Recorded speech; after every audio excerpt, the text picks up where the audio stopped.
Բուրըն քննարկման արժանացած 15-ից 20 միլիոն դրամ գումար վճարի իր մեկ կամ մի քանի ամիս կծառայես նախագիծը պետք է քննարկվեր Ազգային ժողովի Պաշտպանության եւ անվտանգության հանձնաժողովում։ Նիստը սակայն տեղի չունեցավ։ Հանձնաժողովի նիստը վարող ԿՊԱ-ական падգամավորը հայտնեց, որ ավելի հրատապ եւ կարեւոր նախագիծ ունեն քննարկելու եւ հետո հիշեցրեց, որ վճարի դիմաց ծառայությունից ազատվելու նախագիծը մանրակրկիտ քննարկելու կարիք ունի։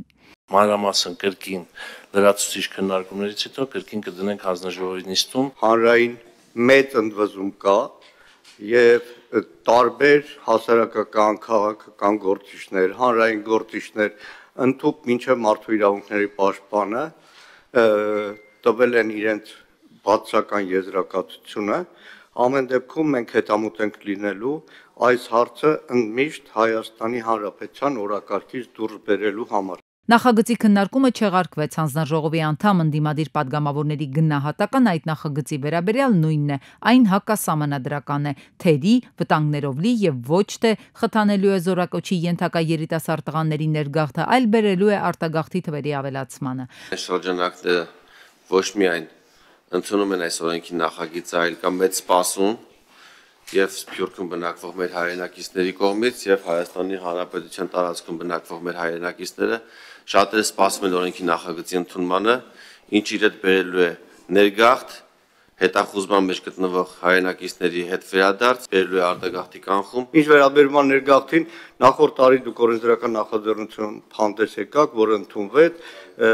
քրեական հետապնդումից ազատվելու, բայց թվերը լրիվ ուրիշ բանի մասին է խոսում, 70 քանի հոգի է մի ամբողջ տարվա։ Գումարը կվճարեն կարճ ժամկետով կծառայեն ունևոր խավի փողատերերի զավակները, չունևորներն էլ սոցիալապես անապահովներն էլ կգնան ծառայության կամ ժամանակից շուտ կարտագաղթի արտասահման մինչև ծառայելու համար նախատեսված զորակոչային տարիքը կհասնի 37-ի։ Դրանից հետո նա կամ կվերադառնա երկիր կամ այլ զարթողի ճանապարհների կդիմի։ Եթե 9-10 տարի կարողացել է առանց Հայաստան ներկա գալու ապրել, եթե մինչև 27 տարեկան համբերել է, ինքը նաև համբերի մինչև 37 տարեկան։ Սա հասարակական տարբեր խմբերի մեջ բերելու է մեծ բախումների եւ ակնհայտորեն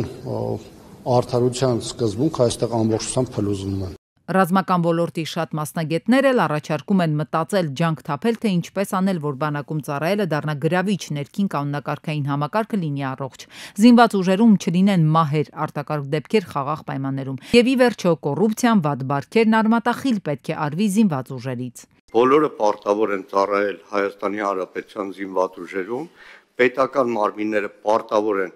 կոռուպցիան, եթե ասում են, որ